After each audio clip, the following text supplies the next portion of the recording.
Bismillahirrahmanirrahim. Assalamualaikum warahmatullahi wabarakatuh. Selamat siang teman-teman semua. Alhamdulillah kita berjumpa lagi pada perkuliahan survei pemetaan geomorfologi dengan materi pemetaan bentuk lahan solusional. Baik, sebelum kita mulai kuliahan pada siang hari ini, marilah kita berdoa terlebih dahulu. Berdoa dipersilakan.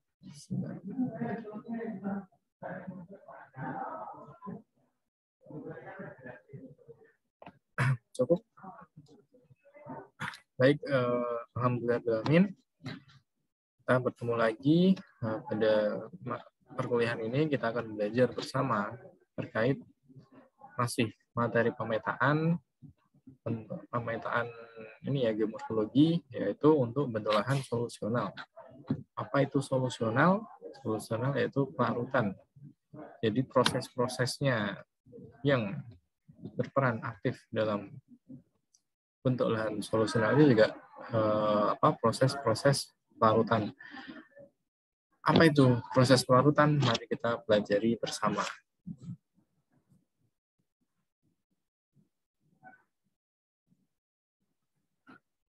Oke. Untuk pengertian sendiri. Jadi bentuk lahan dari proses solusional itu menghasilkan bentuk lahan kars ya, kars. Jadi di sini untuk kars sendiri dapat diartikan atau beberapa ahli telah memberikan definisi, yaitu lahan gersang berbatu misalnya. Kemudian batuan, ada yang lebih mengkhususkan lagi yaitu batu gamping dan terjadi dari proses pelarutan itu. Kemudian untuk saat ini yang masih populer istilahnya, yaitu telah diadopsi juga. Jadi untuk kars itu merupakan diartikan sebagai bentuk lahan hasil proses pelarutan atau solusional tadi ya. Kemudian ada pengertian lain, yaitu kars sebagai medan dengan kondisi hidrologi yang khas. Nah, ini juga hidrologinya khas. Ini sebagai ciri bentuk lahan kars, yaitu hidrologi yang khas tersebut sebagai akibat dari batuan yang mudah larut, proses pelarutan, dan mempunyai porositas sekunder yang berkembang baik. Nah, ini batuan mudah larut, kemudian mempunyai porositas. Porositas itu kan tempat air mengalir gitu ya, porositas sekunder dan berkembang sehingga menghasilkan sistem hidrologi yang khas. Itu ciri-ciri dari kars itu sendiri, yaitu terdapatnya cekungan tertutup dan atau lembah kering dalam berbagai ukuran dan bentuk. Nah, ini nanti ada istilah sendiri, cekungan tertutup ataupun lembah kering ini sebagai bentuk lahan, salah satu bentuk lahan dari kars ini. Nanti akan dijelaskan selanjutnya. Kemudian sedikit atau tidak terdapat drainase atau sungai permukaan. Nah, ini karena yang berkembang tadi ya, sudah disebutkan bahwa hidrologinya khas ya. Khas, maka yang berkembang itu bukan sungai permukaan, namun sungai bawah tanah. Sehingga akan sedikit atau bahkan tidak terdapat sungai permukaan. Kemudian terdapatnya gua di sistem drainase bawah tanah. Nah, ini sistem drainase, sistem hidrologi bawah tanah ini juga membentuk gua-gua tertentu. Lokasi terbentuknya kars ini. Jadi ada beberapa syarat ya. Ini disebutkan bahwa terjadinya atau dapat terbentuknya kars ini yaitu pada daerah yang berbatuan karbonat. Namun bisa juga dengan di batuan lain ya, yang tentunya batuan yang lain yang mudah larut juga dan mempunyai porositas mudah juga. Disebutkan bahwa di sini ada batuan gipsum dan batuan garam, itu batu garam itu juga bisa terbentuk lahan kars. Namun yang saat ini dijumpai memang lebih banyak dan memang yang berkembang yaitu pada batuan karbonat. Kemudian ada istilah karstifikasi dari proses pembentukan batu-lahan keras atau proses larut tersebut diistilahkan yaitu karstifikasi, yaitu proses pembentukan bentuk lahan kars. Dan di sini didominasi oleh proses pelarutan itu sendiri. Ya, secara ringkas ini ya ada rumus, teman-teman dapat membaca sendiri rumusnya di sini. Batuan di sini ya, batuan karbonat itu kemudian berinteraksi dengan H2O air dan juga karbon dioksida ya, CO2 ya, kemudian menghasilkan suatu unsur baru yang itu nantinya membentuk lahan kars.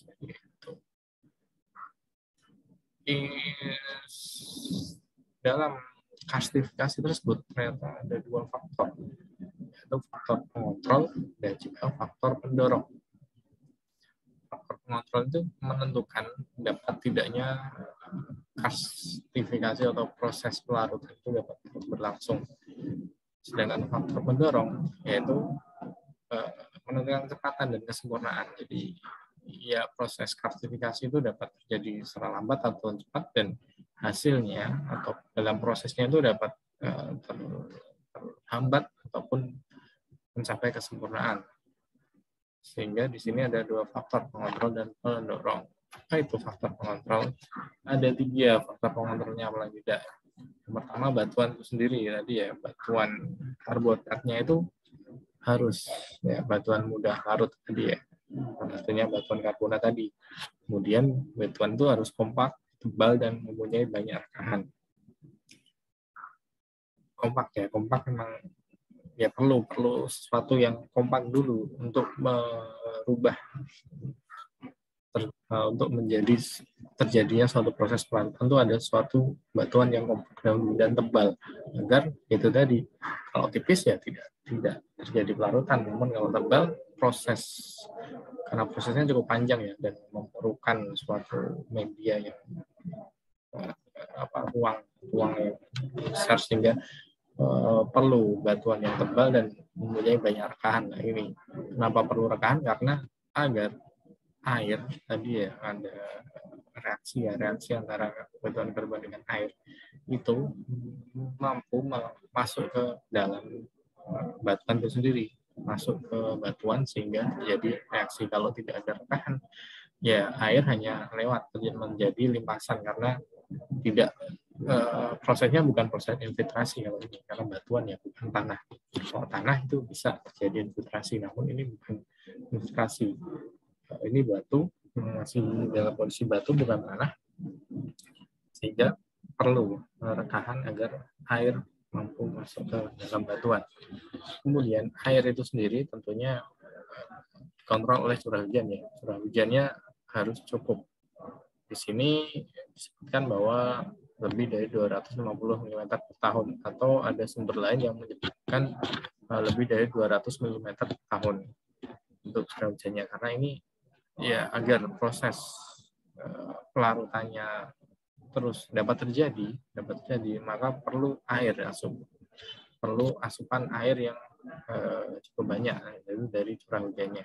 Kemudian batuannya terekspos. Nah, di sini maksud terekspos itu terdapat di suatu ketinggian yang memungkinkan penerbangan sirkulasi air dan drainase secara vertikal itu tadi. Jadi kenapa perlu di ketinggian ya, karena tadi ya, karena air kan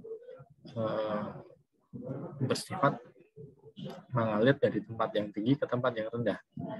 Jadi di sini kan prosesnya perlu ada aliran air. Air itu harus mengalir maka agar terjadi suatu proses solusional tadi, proses pelarutan air mengalir. Maka kalau batuannya di tempat yang datar di bawah, maka air itu ya akan sulit mengalir atau mengalirnya relatif tidak cepat atau lebih ke aliran bukan vertikal namun horizontal. Itu karena ini butuh aliran secara vertikal sehingga batuan itu ya perlu ada yang terekspos di atas jadi lebih tinggi dari area sekitarnya seperti itu. Oke, untuk faktor pendorong tadi kan ya mengontrol. Jadi kalau ada batuan, ada curah hujan dan batuan itu terekspos, itu bisa terjadi proses karstifikasi. Namun kalau salah satunya tidak ada, itu belum bisa terjadi proses karstifikasi ya. Karena ini sebagai faktor pengontrol syarat awalnya. Kemudian faktor pendorong. Nah, ini pendorong itu ya tadi itu mempengaruhi cepat, lambat, dan kesempurnaannya. Ada temperatur dan penutup lahan. Oke, penutup lahan ya. Penutup lahan di sini lebih ke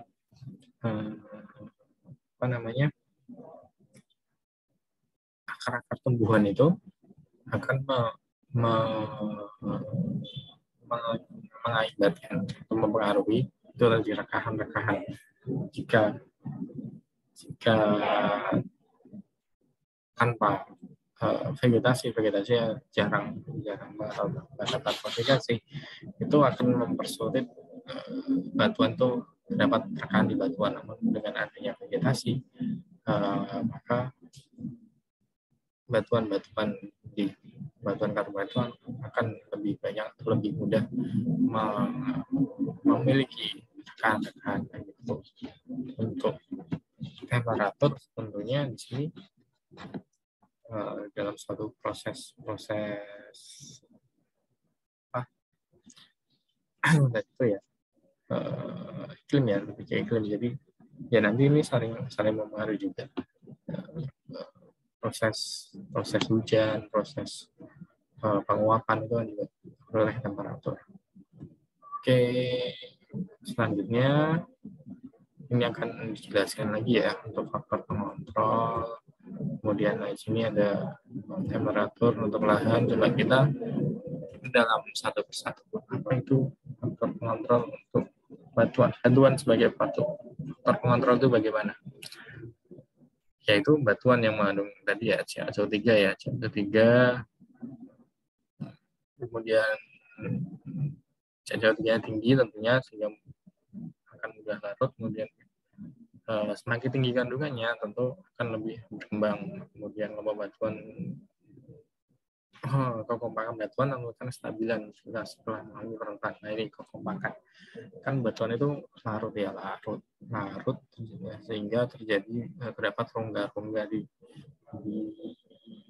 bagian yang mengalami peleburan. Namun bagaimana agar tetap stabil, morfologinya tetap stabil, tetap mempertahankan kondisi awalnya atau kondisi yang tidak runtuh seperti itu, karena akan ada rongga-rongga di bagian bawahnya. Kalau batuannya tidak kompak tentunya akan mengalami keruntuhan atau batuan jadi mudah runtuh. Jadi sebelum berkembang, belum terjadi gua-gua, belum terdapat stalaktit, stalagmit, itu kalau tidak kompak maka sudah runtuh duluan itu. Kemudian ketebalan menunjukkan terbentuknya sirkulasi air secara vertikal.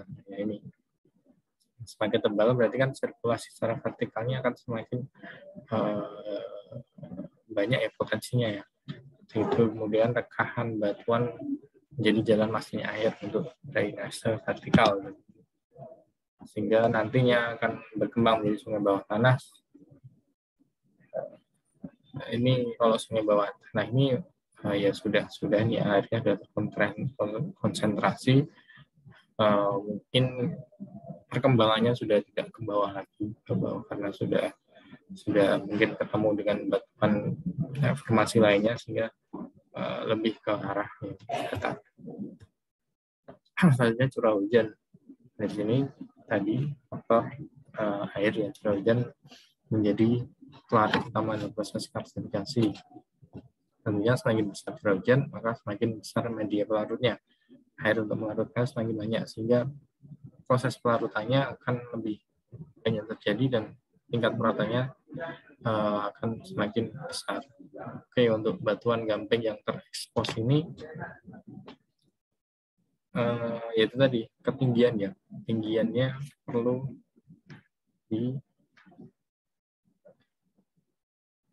ketinggian dari terekspos di permukaan yang lebih tinggi dari sekitarnya, agar itu tadi terjadi aliran air secara vertikal tadi. Oke, temperatur. Ternyata di sini temperatur itu mempengaruhinya, yaitu kaitannya dengan aktivitas organisme. Karena ini tadi ya, dalam proses karsifikasi perlu adanya CO2. CO2 kan tadi yang di rumus tadi ada H2O dan CO2 lah. Di sini temperatur itu mempengaruhi CO2 yang dihasilkan dalam suatu lahan atau suatu tanah di sini, sehingga menjadi pendorong. Kalau CO2-nya banyak, tentunya akan lebih cepat. Kemudian evaporasi juga, jadi semakin besar evaporasi maka akhirnya akan menyebabkan rekristalisasi larutan korban. Oke, jadi semakin temperatur tentunya dalam materi hidrologi ya, menyebabkan evaporasi disebabkan oleh adanya suhu dari matahari ya. Temperatur yang tinggi akan menyebabkan rekristalisasi, mengekstral lagi ya, larutan dari karbonat itu akan kembali terkristalisasi di dekat permukaan. Kemudian tutup lahan, jadi faktor pendorong sama ya, ternyata ini juga kandungan CO2 juga. Dan juga tadi saya tambahkan akan mempercepat proses ada rekahan ya, pembuatan rekahan di batuan. Oke, klasifikasi sekarang ada beberapa klasifikasi kars, yaitu pada dasar perkembangannya, dasar morfologinya, dan pada iklim.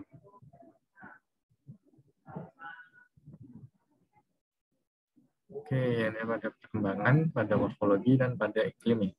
Macam-macam klasifikasi ya. Ada yang didasarkan pada perkembangannya, ada yang diklasifikasikan berdasarkan morfologinya, dan ada yang diklasifikasikan berdasarkan iklimnya.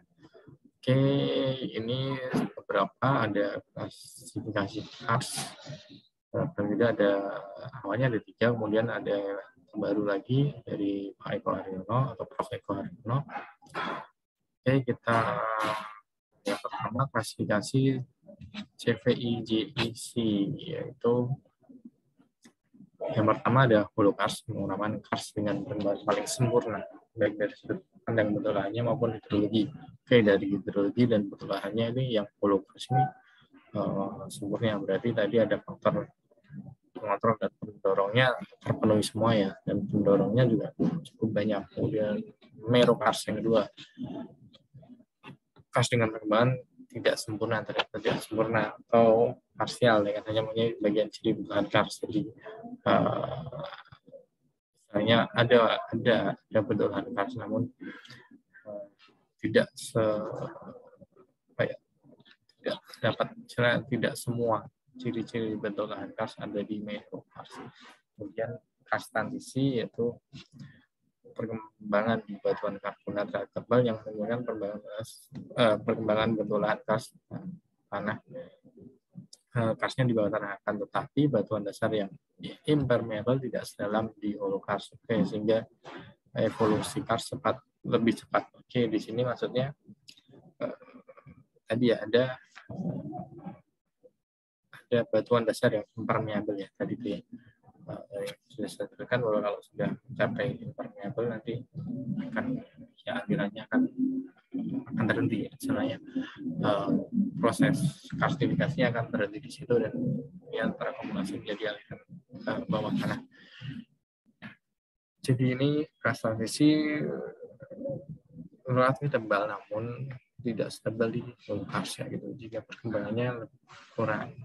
Oke, selanjutnya klasifikasi menurut GVO, GDIJ, KIJ, K ada bear cars, jadi hampir sama dengan hollow cars yang sempurna tadi, kemudian covered cars. Jadi lapisan batuan karbonnya ini tertutup oleh lapisan aluvium atau macam fluid glacial. Jadi awalnya dulu sebelum terangkat di permukaan ya, tadi ya, belum terekspos permukaan itu batuan karbonatnya, batu gamping yang masih berada di bawah tanah, kemudian tertutupi oleh lapisan aluvium dan material fluid glacial ya. Di sini berarti ada proses aluvial, ada proses pengendapan, kemudian baru terangkat, dan kemudian baru karsnya berkembang. So di kars itu kas di batu gamping yang tertutup oleh tanah atau terarosa yang berasal dari sisa peletakan batu gamping. Oke, seperti itu. Kemudian kas yang tertutup oleh batu lain sehingga bukit-bukit hanya dapat dikenali dari data bor bukti maksudnya. Jadi di sini kalau sudah tertutup oleh batuan ringan, berarti proses perkembangannya sudah berkembang menjadi kars baru tertutup ya. Jadi lebih dulu tertutup berkembangnya, berarti kan kalau tertutup dulu berarti dia kars tidak dapat berkembang karena ya itu tadi bisa jadi airnya tidak ada air yang masuk, tidak ada rekahan-rekahan, itu bisa jadi berkembang dulu baru tertutup.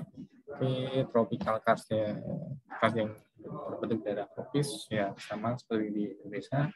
Ada beberapa, salah satunya di Gunung Kidul, kars Gunung Sewu ya. Kemudian permafrost kars, yaitu kars terbentuk di daerah bersalju, itu bisa juga. Ini klasifikasi ketiga menurut Sweden, yaitu yang pertama true kars. Ini sejenis dengan hollow cars, yaitu sempurna perkembangannya. Kemudian fluvio cars. Oke, di sini tadi juga dipengaruhi oleh proses fluvial. Jadi antara fluvial dan pelarutan itu terjadi kombinasi dalam proses geomorfologinya. Jadi di sini proses fluvio cars ini dapat terjadi di daerah berbatu gamping yang dilalui oleh sungai. Jadi sungai ini berhilirnya di daerah karsnya. Jadi bukan sungai bawah sungai yang terbentuk di kars, namun ada sungai itu yang proses fluvial melewati di daerah batuan gamping, itu kemudian glacial cars. Ini sama ya, proses glacial. Kemudian tropical cars, daerah tropis oleh reaktivasi dan evaporasi yang besar. Kemudian ada arid dan semi arid cars. Ini cars di daerah kering tentunya kurang berkembang karena tadi ya, kars itu perlu adanya air yang cukup untuk terjadinya karstifikasi. Oke, selanjutnya ada klasifikasi dari Prof. Eko Haryono, yaitu ada kars awal, kars muda, dan kars dewasa. Ini dapat diidentifikasi dari pola alirannya. Jadi kalau masih kars dalam perkembangan awal itu dengan pola aliran yang dendritrik kayak gini, menyerupai batang-batang pohon ya, kemudian dengan aliran yang paralel. Yang muda itu udah paralel, kemudian yang dewasa ditandai dengan pola aliran multibasinal. Jadi ada banyak basin dan ini ya daerah yang cekungan yang lebih rendah. Jadi ada lembah-lembah, ada banyak lembah. Jadi di sini ada banyak aliran yang menuju lembah-lembah dan lembahnya banyak. Itu tandanya dengan kars yang sudah dewasa.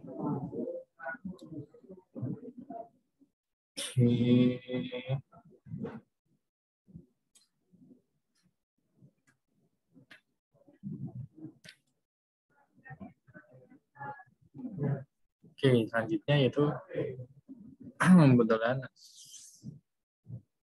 Jadi dalam betulan kars itu ada bentuk pelarutan, bentuk sisa, dan bentuk deposisional. Jadi ada 3 bentuk. Bentuk pelarutan dari proses pelarutan, kemudian sisanya, residual, dan bentuk deposisional atau endapinya.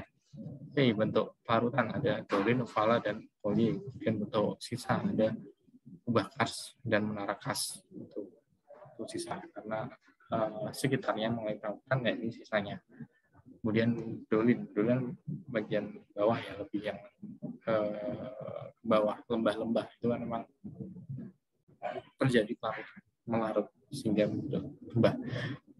Kemudian deposisional ini ada, jadi dari hasil pelarutan tadi mengkristal terendapkan sehingga membentuk suatu bentukan, ada stalaktit, stalagmit, dan ada juga dataran aksial kars ini juga sebagai deposisi material terendapkan. Oke. Kemudian dibedakan juga betulan kars itu ada exokars dan endokars. Exo di luar, endo di dalam. Exo ada yang mayor dan juga ada yang mikro atau minor.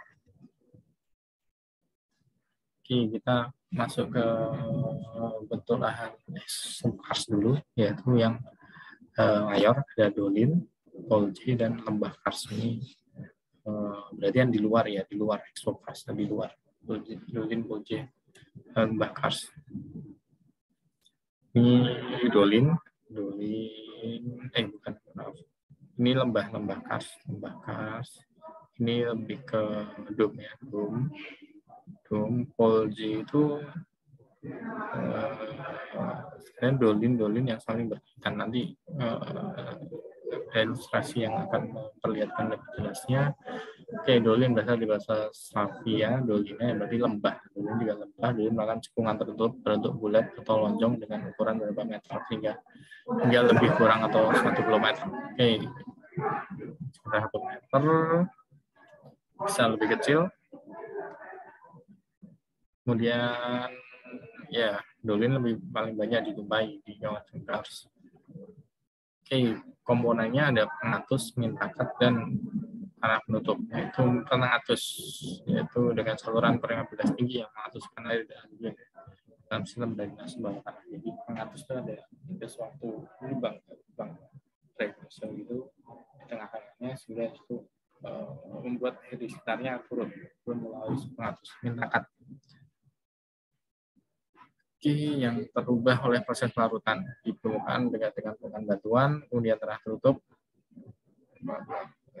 Namun demikian, seperti itu komponen dolin.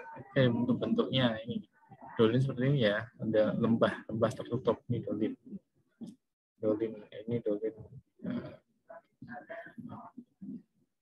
Ini dibedakan tim sedang, tim tropis, jadi ada bukit-bukitnya, ada lembahnya, konturnya tertutup dolin ya. Jadi kemudian ini kalau lihat dari topografinya, jadi ada ini, berarti di sini dolinnya ini dolinnya ya, karena kedalamannya semakin rendah. Ini dom, ini dom, ini baru dolin. Ini semakin sana semakin tinggi, rendah. Nah, ini lembahnya. Kemudian macam-macam dolinnya ada pelarutan, aluvial, ambesan, runtuhan. Jadi memang ada yang multipal, jadi larut terus bawah. Kemudian ada juga yang runtuh, jadi dari tadi ya batuan ya, memang ada sungai bawah tanah di bawah. bawah, kemudian batuan atasnya itu tidak kuat sehingga runtuh dan menghasilkan cekungan.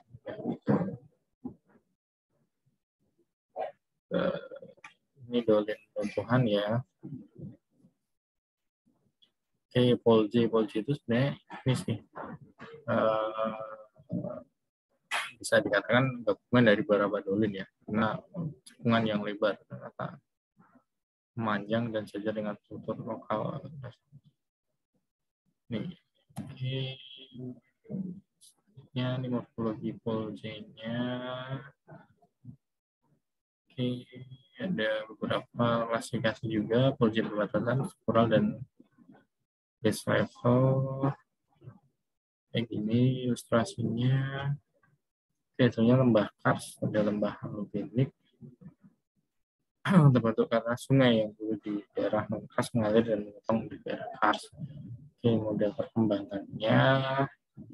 Jadi ini dari yang awalnya masih relatif datar, kemudian ada lembah, dan selanjutnya ada lembah dan ada dom-dom ini sebagai bukit sisanya. Oke, untuk ekstrukasi yang mikro,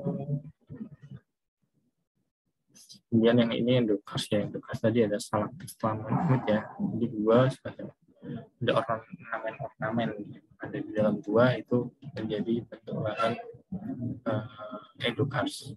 Teman-teman pernah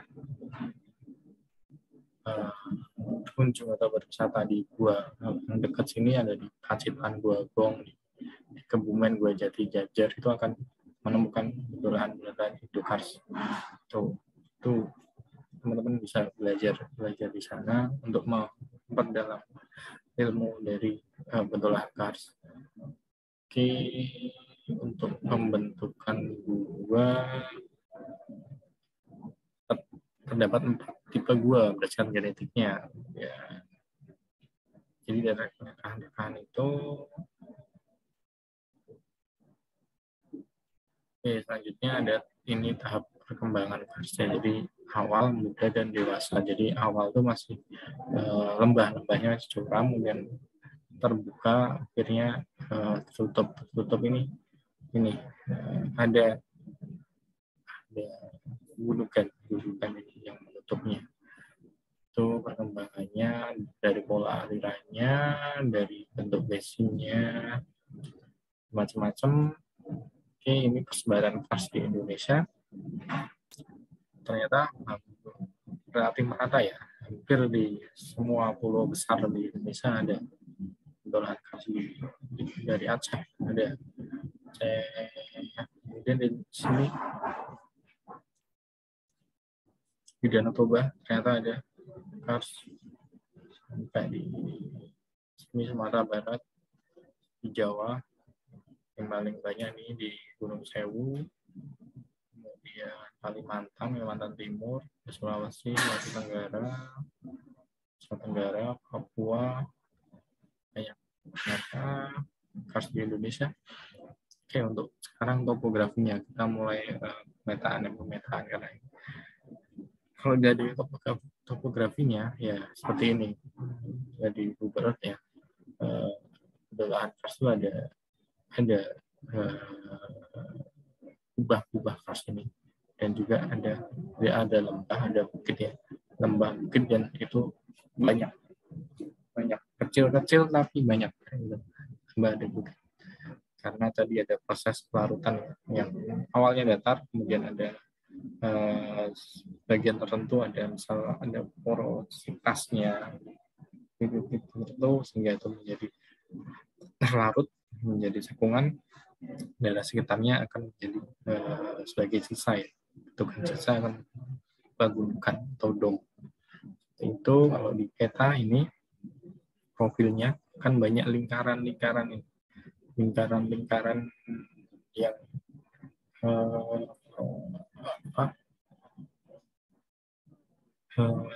membentuk dom dan lembah kayak gitu, karena lingkaran kecil ini kalau di kars. Oke, secara 3 dimensi ini, jadi di bagian atasnya ada lembah, ada dom, kemudian ada dolin, ada luang. Ini luang tuh ya dolin, kemudian bocor hingga berlubang. Untuk lubang ini masuk ke sistem drainase bawah tanah, berkembang di bawah tanah. Ada gua-gua, ada sungai bawah tanah seperti itu. Oke, selanjutnya pemetaan sama ya seperti tadi, bahwa simbolnya, simbol warna, juga simbol huruf dan angka yang menunjukkan bentulan asal huruf, angka jenis bentulan yang lebih detail. Untuk hurufnya khas itu K dengan warna orange. Petanya sama seperti yang sudah saya sampaikan di materi sebelumnya. Teman dapat mengacu ini untuk dapat membuat peta geomorfologi. Baik, itu tadi penjelasan atau belajar bersama kita terkait pemetaan bentulan kars. Jika ada yang ingin ditanyakan, nanti dapat disampaikan melalui kolom diskusi di psikologi. Baik, sekian yang dapat saya sampaikan. Ada kurangnya saya mohon maaf.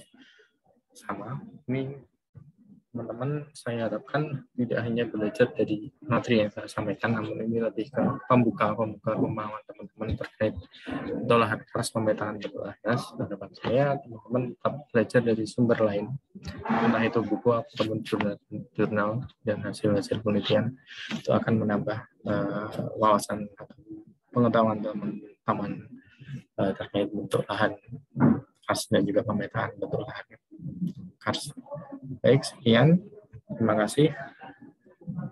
Saya akhiri. Wassalamualaikum warahmatullahi wabarakatuh.